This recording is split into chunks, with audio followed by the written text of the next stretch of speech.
Hey, it's DoctorDead here. This Bleach video that me and Fiber were working on, I finished it about a month or so ago, but it's been so busy. October's a mental health day, well, month, if you can't tell. I have about 4 videos I was supposed to drop this month, just didn't happen. A lot of technical issues that I just started getting fixed. So I'm like, let me just drop this first. If for a reason I don't get the other ones I promised to drop, Twilight Zone, Candyman, Hellsing, Ultimate. I don't know if I'm gonna get that done, but hopefully I can. In the meantime, this discussion is about the one-shot Bleach chapter. If you do like this type of content, want to see me and Fireball just be talking to others about anime, definitely like, comment, subscribe, and enjoy. And maybe I'll do another one. Welcome, Fiber. Firstly, I just want to say I really appreciate your help on this project. I know you're more proficient when it comes to Bleach knowledge. I've been reading the manga for well over 20 years almost, but we've just been associates for so long that I just had to be like, you need to be on this project with me pretty much. Oh, absolutely. I appreciate it, man. Thanks. Okay. Well, for all the viewers that are watching this, I'm just going to let you know this is a gentleman goes by the name of Fiber. Is there any platforms you want to discuss? Or you can wait till the end of the video to talk about that. Yeah. Oh, well, I'll wait till the end of the video. I'll link my Twitter. There's going to be YouTube in the works, but maybe we can put that in like the info of the video when this is posted. Okay. All right. That works too. All right. So let's get started with now I have been directly in the Bleach. I said 20 years, but that was complete garbage. That's not true. I've been a Bleach fan since 2004, 2003. If you've been a Bleach fan for that long, you already know the anime got a lot of people into it. You already know the manga sold a lot of people into it, especially Shonen Jump in the States. And after the 2010s, particularly, when the Japanese slowly started to, and not only like the manga was dropping in sales, it was heading towards the end of the series at that point. Viewership dropped, sales as well. Kubo just needed a break. The one shot reminded me of that and was phenomenal. So before I even ask you any questions, what'd you think about the one shot and what'd you think about the last arc of Bleach, or whichever one you want to answer first? Oh, sure. I'll answer the first part first. I really like the one shot a lot. It just it's really nice to see one of like your favorites just re-energized and just back at it. Right. After he kind of ended on like a clear like burnout, wear and tear. It's just really nice to see him come back and still hit a home run. Okay. Now, is there? No, continue. Go ahead. Oh, I forgot your second question for a second. My thoughts on the final arc is I think it was probably shaping up to be one of his like best and most foreshadowed, and it's pretty strong from the start to the middle. Just the end, so clearly becomes rushed, and he doesn't get to keep that timeline he teased before of like a 10-year arc that was supposed to originally be longer than like the Arrancar saga. Right. So it's a real shame that happened. I think it's a really strong start, middle, and then the end. I want to say the last 30, 20 chapters, just that's kind of where I think the blemish on the legacy was for a few years. But I've found more and more people softening on it, and I think it's solid. Just I think a lot of us just wanted more from that ending, and I think maybe the one shot and the light novels are kind of Kubo's way of trying to give us that, because I think he feels much the same way. Right. Well, even to add on your point, I'm gonna talk about the final arc, then I'll talk about the one shot really. But to add to your point too, the Soul King Aizen was very subliminal about his presence at first, and then when he was defeated, he was very angry, and you seen it in his face, you seen it in his actions, everything he was doing, whether it was Ichigo being a part of his grand plan, or Hime, Urahara, Rukia, any other character, he seemed to be okay right up until he was being sealed. And he's like, I have to be around, the councilmen as far as soul societies, main council. I have to be locked up, and the system is still broken. That's kind of like, you could just see that in his face. And it was like the first time I think I was like, we don't really still know shit about Aizen. Like, how the fuck is this like almost chapter 5? Right. He's screaming, and it's the first real emotion you get from his character. So I actually was like, wait a minute, like, what's going on?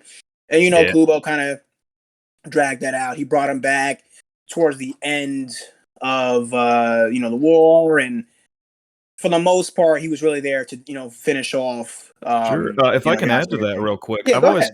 I've found that really interesting about his and Kisuke's relationship is Kisuke seems to always have just been that one person in the manga who could really kind of get under Aizen's skin.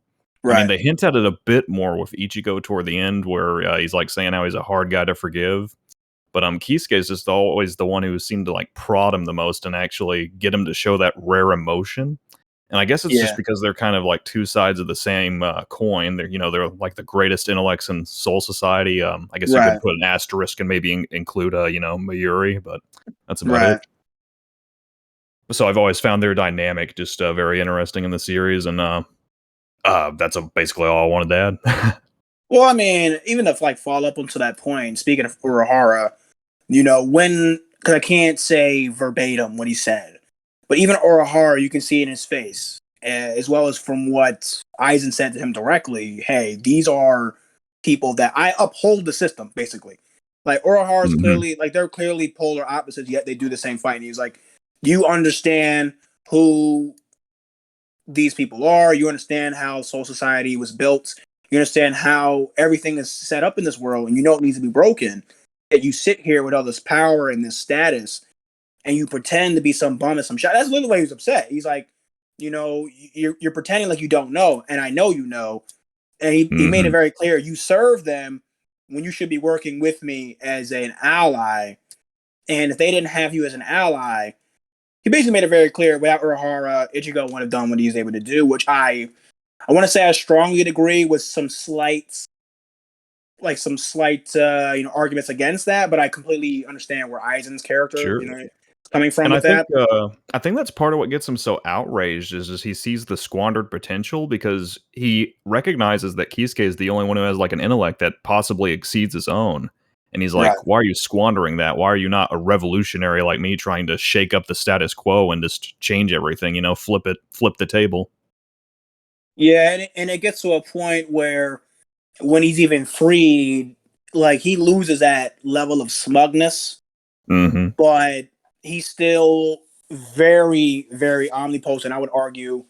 And I really wish that Kubo would sit down and again, correct me if I'm slow and there's not a novel or some type of indescriptive like one shot they made, but I really would prefer him to like not even he doesn't even have to do like a whole arc thing, but Mhm. just give me like 5 chapters. Just give me 5 chapters of Aizen in a better light, explaining a little bit more because we got a little snippets and some flashbacks about his past, but Mhm. nothing truly showing Now, are you thinking why he more hates him so much. motivations or like dedicated flashback chapters when you say that? A little bit of dedicated flashback chapters, to be Yeah, I honest with love you. that. I Um, always wonder about stuff like that because I kind of want that too, just as a huge Eisen fan. But then you also wonder, is it like a Joker type scenario where like half of the appeal is like that he's so aloof and that I don't know more about his lore and that he's this mysterious figure shrouded in deep mystery. So I'm always torn on that, but I definitely feel you on just wanting more from Eisen because how can you not want more? right now, I'm gonna finish off the discussion as far as like Bleach and the final arc, but Sure. more so the ending part where Kazu expels any influence of the Soul King or his son. I always pronounce his name wrong, so I hate saying it. I hear you. I've heard Yuhabak. I've heard Yawak. I've heard everything under the sun. um, but yeah, what did you think about that? Because at first, when I was I got to that point. If you were a Naruto fan, you're like, okay, well, I already seen this in 2014. Right. I already seen the whole like Boruto future type thing. So you're thinking, oh no, he's not gonna do that. And then you see the end where Kazu is just instantly. I don't want to like other Bleach fans overshoot this idea that he's way more powerful because he definitely can be. I Sure. think his abilities, which hopefully is explained in the future, which I'm gonna go into in a second more as well. Hmm. I think could open the Pandora's box to a lot more crazier things Sure. in the story. I just don't want a replication of Orihime, a Rukia base saving arc. But I think even if Kubo was to do that again, it's so different with it being his son. Oh I yeah, think that's a whole 100%. different energy. 100%. What I thought about it initially is kind of different from what I thought about now. I always thought there was kind of this ominous undertone to the way it showed his power, like it's something he doesn't even really realize the depth of. And Right. then the one shot kind of just exacerbated that inkling of a thought in my head, and it's like, oh, he really doesn't know what he's doing. Like, I don't think he knows next to anything about opening, what he's opening these these portals to. Like, I don't think he knows he's Right. opening the portal to hell, so I don't think he can really fathom everything he's capable of. Oh, trust me, and hold that thought about that because I'm gonna go in as far as like discussing Kazu and his hell openings because Hmm. upon like a couple rereads, I had to reread that 3-4 times because it's easy to understand the first time you read it, Right. but Kazu as a character, you slowly start looking like he has that same level of ignorance that Ichigo had when he was young, and Exactly. it's confusing because look at Ichigo, the how he's even able to without a seal, which I think they did address that. If they didn't, I apologize about that, but with or without a seal, he's able to suppress his Ryatsu and his spiritual energy to a point where it does not affect Earth itself. He should be still one of the strongest Shinigami in existence, and Oh yeah. he's able to not, affect his reality or hurt other people within just existing. His mere existence, like Aizen, should be killing people almost. Yeah, well, So, remember the last yeah, arc? I know Kyoraku had to talk to his friends, and like there was a potential for him to like not be able to even return there. He was getting so powerful. right. And it was getting to a point even too. I'm sure Kubo was like, okay, well, I've given him every power up possible. Like at Right. this point, Aizen, has to do drugs and and Performance enhancing Hogyokus. like Yoku basically like the level up version of that, and just basically like, oh yeah, Urahara messed up, he made a second version, some stupid shit like that, and Right. Aizen just happened to get it in jail. That wouldn't even make any sense, but I'm sure Kubo could just make that. um but yeah, it just opens the door for not only, I'm not gonna say the Hell movie that came out years ago, which I still thoroughly enjoyed because I think that Kubo should have focused more on the concept of hell in Bleach. Oh, for sure. So this is for the fandom that really loves that concept.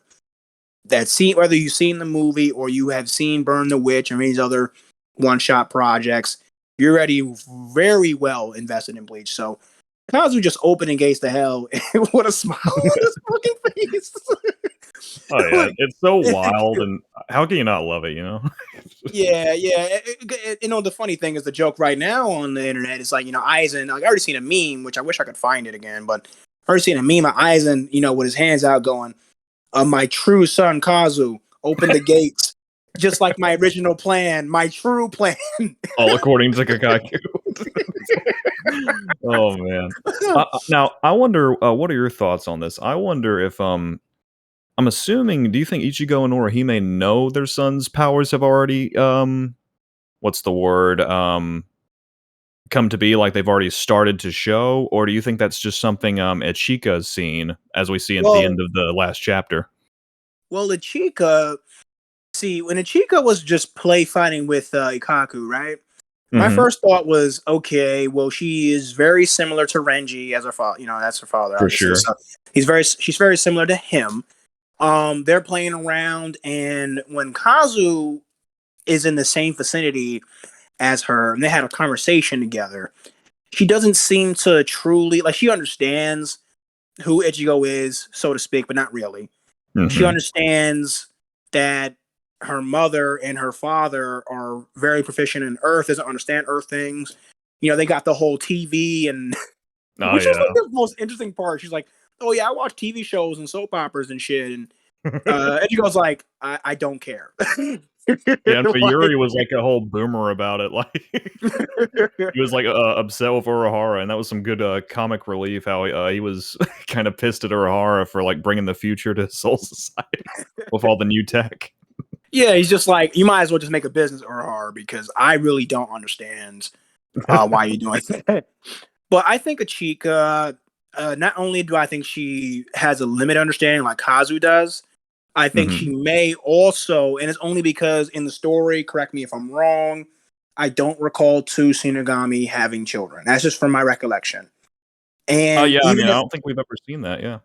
and if they have the one thing that confuses me the most with that is, let's say they did and there's nothing abnormal about Ichigo. Well, this is Bleach, and I'm not saying it's not a legacy series because of how long it's been, but at Mhm. some point, Ichika is still Renji and Rukia's child. So as their daughter, I'm expecting, well, Kazu's overpowered. It's gonna look really crazy if he's the only character that has a special ability that's different from everyone else.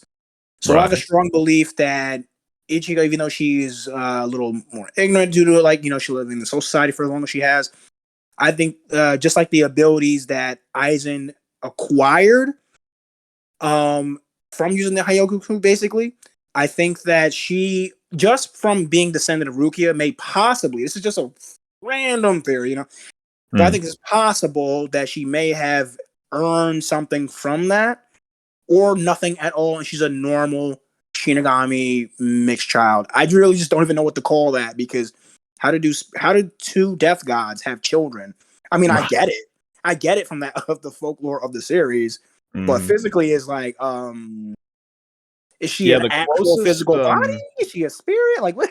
right. Like, the closest I can really think of is I know we saw Byakuya's, grandfather in Turn Back the Pendulum, but Yeah. the way they describe, families and such in Soul Society, you have to wonder, I know early on, like, at the beginning of Soul Society, they talk about how a lot of the families kind of just, like, come together out of, the sheer volume of people and become, like, unofficial little new families because they can't find their, family from their time actually living.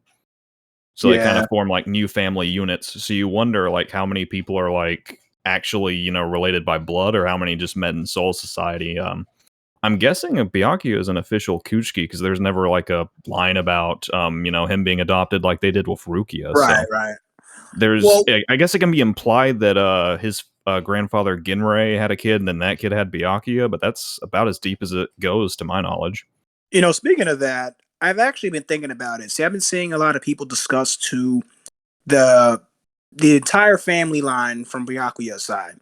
Hmm. And I was just thinking, I wouldn't even be surprised if Bleach is truly going to be continued, that the family is going to actually have to fight. Like, I've seen this a lot in Hunter x Hunter, Baki, and there's just so many where there is multiple just battles between everybody else.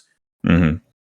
Regular villain, protagonist, antagonist. Next arc happens, new island, new storyline, new crazy underlining plot from 4 arcs ago. This is the new Absolutely. big bad. There's a very stereotypical tropes that just pop up in every manga and anime. But this actually I would welcome as a subplot, because I think that the Byakuya's he talked about it a lot. He talked about it way too much. I Hmm. don't see Ichigo actually not having to deal with who is the heir to the family. Byakuya talked about that a lot. He even made it very clear Rukia had no part in that. So I'm curious if her bloodline is capable of doing so, Mm. and in a very demonic way. Do they have to fight to be the heir of the family? Very similar to, like, if you read Jujutsu Kaisen, that's a recent thing, Oh, or gotcha. in Hunter x Hunter, where all the royal all the king's royal children had to fight for the right. Oh, yeah, Same the thing Succession that's War.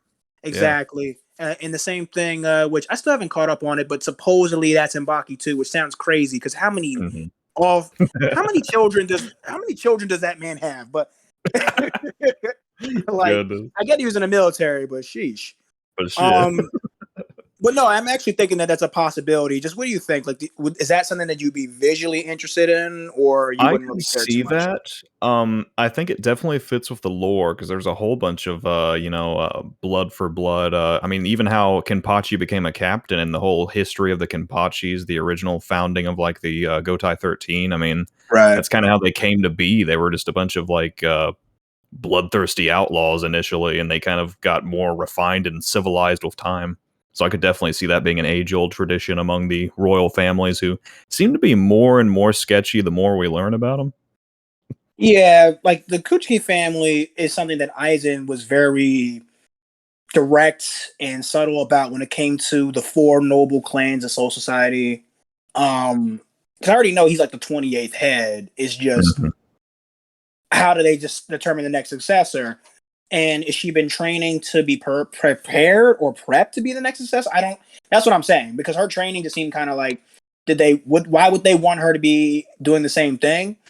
But then again, it looks like they're letting Kazu, like Ichigo let Kazu do whatever he wants. So they may just not give a shit and just be like, you choose to do what you want to do, and she wanted to train.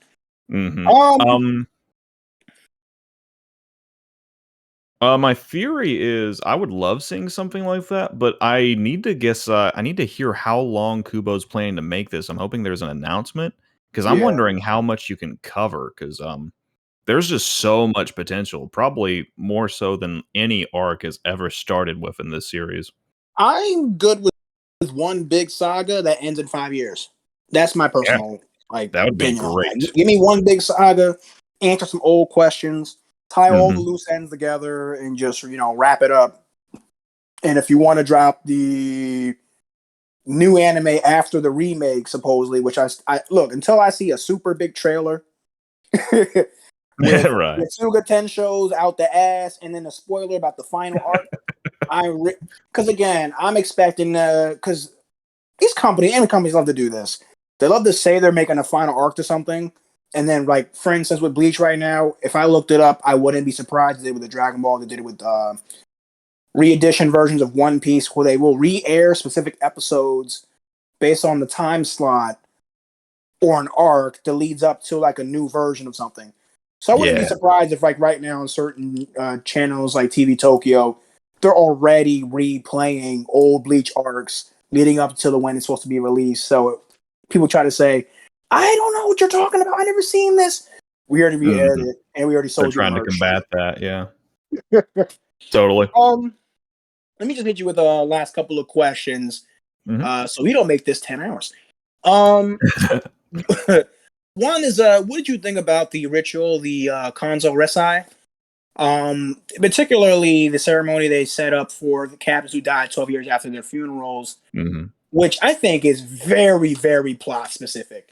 Like, Oh Kubo yeah. sat down and was like, if we're going to do a time skip and we're going to create this new plot line, let's let it make sense. And I really like Exactly. that he didn't just throw all these new characters together and just said, hey, this is the new villain, deal with it. He said, no, Hmm. we're going to actually set up this world the same as before, but just throw some new rules in. So that way, when people try to complain, you're like, that's a plot hole. Well, I mean, I'm a writer, so I threw this ritual in there so you guys can't think I'm crazy and argue me There you go. about Yeah, two, he's three arcs covering his ago. bases. Yeah. Right, but what do you think about that? I love the whole ritual thing, and it makes me think he's probably going to be pretty choosy in who all he brings back for this arc. Mhm. Like, I know a lot of people have been talking Espada and such, but I'm not sure we're going to see anyone beyond those who this ritual was performed for. But there could always be more Espada, like a Xyloporo who showed up. So sky's the limit on that. I know some of the fan favorites may have a good chance of coming back with some Right, new badass hell designs, Ulquiorra and all them. Um, but the big ones, I think, are probably, of course, the former captains, Unohana, all them. We already got Ukitake name dropped and all that. right, Yamamoto's lieutenant, Chojiro, I believe his name was. He'll be, right. or Sasakibe. I'm sure he'll make a reappearance. Maybe we'll get to see his Bankai under him. Its true power, just a whole bunch of stuff like that. I think this is a arc with a lot of potential for resolutions. And Right. one of my running theories is I wonder if we'll see Gin and Tosin again, because I'm thinking, Kuraku being a bit more a lot less staunch and what's the word, stubborn than Yamamoto might have actually given the Gin and Tosin that ceremony as Yeah. just some kind of last show of respect to them both, since they both kind of turned back a little bit in the end. So maybe he softened his stance on them and gave them the official ceremony like everyone else. And I mean, I would love to see Hisagi get to see Tosin again, and I'm Ranginku going and Gin. to. I'm gonna try to cut this to like the next three questions. So, cause I'm like, oh yeah, I'm gonna drag this. Oh yeah, Um, I feel you. no, I could do this for hours. So actually, I Totally. have one particular question. I even write this one down. Now, I personally think that instead of a whole brand new anime or manga he could possibly create. I think he's gonna instead do what Toriyama did a few years ago, and he's gonna create an intro to the storyline via movie. Like this would, let's say you do this in a movie format, this would Right. probably be the first 20, 30 minutes. Just give you an example. And I think that it is more than likely because it saves him money. Kubo has expressed, even recently, he really hates Jump. Very similar to Yoshiro Tagashi. He extremely hates Jump, doesn't really want to draw manga like he used to. Yep. So I'm going to go on a limb and say I think that as much as I would love to see, let's fuck it. Let's do another 5-year run and just end it. I think he would rather do an anime only for his health, which I understand if you have the money. The animators, the directors, the producers, and you have the studios to do it. And in the same essence, I think he would do it only in a limited fashion. Like I'll redo the manga version of this one arc or two, or I'm gonna get an assistant that's gonna do it for me. But as far as like a whole directly drawn created series from Kubo, the more I think about it, I can retract any of my previous statements. I don't think he's gonna do that. But I think he's going to introduce people into it, see if they like it. People miss Bleach. They want Bleach. They want more Bleach content. I'm thinking, hey, let's get this money, put it in a movie. If they love it, then we'll make more and maybe do the something similar to Super and just put this in an anime or something. And then basically oversee and like outsource the work to like another company or something. Or just flat out do the manga version, but the more I think about it, I can't see him doing that for another few years. Like especially with the same magazine. Oh yeah. The way I see it is, I think the only way he winds up doing this all in the manga is if he gets to set the pace, and I guess that's possible with because lately it seemed like they have a totally different relationship just from how he's run Burn the Witch and the One Shot. Like they seem to be letting him release more at his own pace, but who knows if that'll stick or if that's just a temporary thing. They're kind of being lenient with him to try to lure him back in before they really crack the whip. Hard to say. I don't think he'll ever be on like a weekly or even like monthly schedule. Oh, hell no. But if we got a few of these, 70-page chapters every few months and he wanted to do it that way, I could see that working. I'm kind of like you. I think they're probably going to jump at the profit and try to get some stuff animated as soon as possible. Yeah. That's probably the way I see it going. And I think right now what we're seeing is a lot of testing the waters. They're just seeing if the interest is there. Like I know the One Shot blew up a lot of sales numbers for their app and stuff. I was seeing like the web traffic online. Oh, I didn't even know that. Wow. So apparently it was a pretty big smash hit, at least for like I think it's the Viz app. Yeah. I know they had a lot of traffic. Oh, they already cut the use for it. So you can't even look at the One Shot on there no more, but it's been a month. So really? That's why we're a month late. I was actually I swear I already had everything set up like 2 weeks ago, but I've just been so swamped with other projects and everything. And absolutely. Now, do you know if they've taken it off outright or if they just have it on the paid app now? I'm curious. I mean, you can go to Manga Plus. I was just wondering just for how I'm trying to think how Viz is playing that. Oh yeah, because you could pay for it. Don't get it twisted. You could pay to see it. Okay. But I know they do a limited window. Even the fact it was up for longer than 2 or 3 weeks was amazing. That's how I know they were doing numbers. But for sure.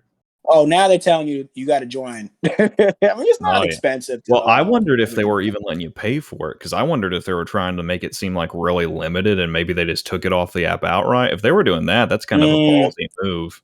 Because I won't lie, if for whatever reason Kubo said, he could say this randomly at the end of the year. By the way, that One Shot I made, that was just a test run. I got a new volume coming out. We're not even going to do chapters. I'm just going to randomly throw a volume out once a year. Here you go. Yep.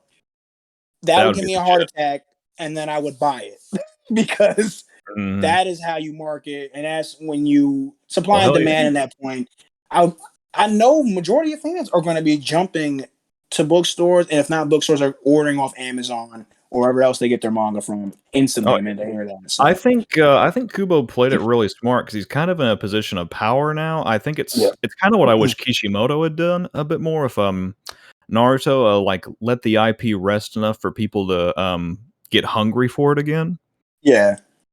And I think thanks to Kubo doing that, now he has a much better standing and position to play from than he would have if he just started this like right after, say a month or two after a break from Bleach. He tried to jump back in and do this. Yeah, like I'll give you an example. I'll give you like multiple examples. Dragon Ball Super. You have Yashihime, Shaman King Flowers. Boruto is the worst example of these things because at least Hiroyuki Takai, whether you like Shaman King or not, he went through his own problems with Jump. He went through his own health issues. He at least took years of a time, like took a break and said, you know what, I'm gonna take this time off. Came back, finished Shaman King, took another break, then was like, you know what, even though the end point, because it is indefinite right now, the magazine ended in a manga, the magazine ended up closing, and then he went to another magazine and just put it on hiatus. So I presume Shaman King Flowers is going to come back due to this anime. I'm not sure. But he at least waited until years before he made the remake. Same thing with Dragon Ball Super coming out. He didn't just drop a brand new anime. He at least came out with a new movie. They saw the reception. Boruto, just like you said, if he just waited until like at least before, especially if it was before the pandemic, like right before, the numbers would be 20 People would have times ate higher. it up. Yeah. And I'll say this to Boruto's credit. Content-wise, I think it could stay exactly the same, but if the timing were different and he just released it, like you said, at the pandemic, just gave enough time for the spark to reignite. Because I know a lot of people were tired of Dragon Ball after Boo, and they were ready for a break after Boo and GT. They're like, all right, let it rest a while. And then Battle of Gods came out and just reignited and started this Dragon Ball renaissance. And now I'm kind of seeing a similar thing with Bleach. We might see a similar thing with Shaman King. I think Naruto kind of missed out with an opportunity there to kind of just revive the IP, get people really hyped. Because they kind of had more of a central message of, well, we're doing this right off the bat. Stay on the ship if you want on the ship. It's the next generation, baby. You're either on board or you're not. Not lying. They kind of went with the Pokemon style, keep it going, keep it going. The interesting part too is that I think a lot of these creators, like Rumiko Takahashi, is 70 plus. I'm not sure she literally does draw her manga anymore. But she should not be drawing manga anymore at all. She should not be at all. And the fact that Yashihime came out, at first I was really pissed because it really feels like a lazy storyline that was just thrown as a cash cow. Like, I seen what Super's doing, let me just make this. Yeah. But other mangaka, as much as I hate it, do need to do this. And I only say that for the ones that they got the short end of the stick due to the industry at the time, especially if they were in the 90s. They had a high, populace as far as viewership. I would argue the same thing with the creator of Rurouni Kenshin, but I'm on the fence with a remake because it's just one of the few animes out that I don't personally need it. And I know in the States it wouldn't do well due to cancel culture anyway, but that's besides the point. Okay, so I think that is the most. I think the last thing I wanted to ask you is, which is like two questions in one, really. All right. Now, Aizen, I feel, will definitely return. What is your opinion on like why he will return? And two, if Kazu can open hell and he defeated the Soul King's remnants, and he's consistently sending people to hell, do you think that in some shape, way, he actually, because we talked about this a little bit before, but do you think he has some consciousness of sending people to hell? Okay. Or is this just something that he's randomly doing? Because at first I thought it was random. But like I said, the smile that he makes, that is not the face of a child. That's a face of a child that he's curious. He is wondrous. But I have a good feeling that more than him coming off as naive, to flip what I even said earlier, I think he's actually not. And I think he knows what he's doing. The way he's smiling when he sends these spirits there, it just does not seem normal. Because I'm That's the spirit. I'm not interesting. walking through it. I'm like, what's that? Oh no. Yeah. Okay, I could see it being one of two ways, maybe, or I guess one of three. I mean, one, I guess the boring safe answer is, it's naivete. He doesn't really realize what he's doing. Then two, Right. maybe it could be his subconscious. I mean, they love to give these shonen, these shonen kids, like this inner demon, this second alter ego. So maybe it's some part of him wanting to do it. Or three, maybe he has some warped view of where he's sending these people, and he's like, I don't see what's so bad about hell. Why aren't they happy? They've got so many friends, and it's like, whoa. I can see it getting really dark, and maybe someone has to explain to him where he fucked up. That could be kind of fun. And then on Aizen, I mean, he's got to show up. Popular demand. People would riot if he did not show up in some form or fashion. As for how, I'm guessing they'll probably wait for maybe the midpoint of this story, kind of like they did with a 1,000-Year Blood War. Like, give us enough time to be chomping at the bits for him, Right. and then just release him on the scene is my guess. Or maybe the way they described it, his spiritual pressure is no longer a factor right now. I guess because he's sealed off in Mukin. So I don't know if he'll have like a breakout, or if it's going to be Kyoraku just having to, shake his head and release him again for lack of a better option. Right. All right, man. Well, I appreciate it. This was a lot, and I ended up making up shit on the spot. I feel you. That's always fun, yeah. Oh yeah, and also definitely hope we work on other projects together, like whatever exactly it is, especially if you have something you want to work on it together. Absolutely. Yeah. Now, so what platforms you use currently? I mean, I already know your Twitter. Absolutely. We're going to share my Twitter real quick. Let me pull it up. All right. You can find me at Twitter at, if my damn phone will load it up. There we go. You can find me at FiberKing4.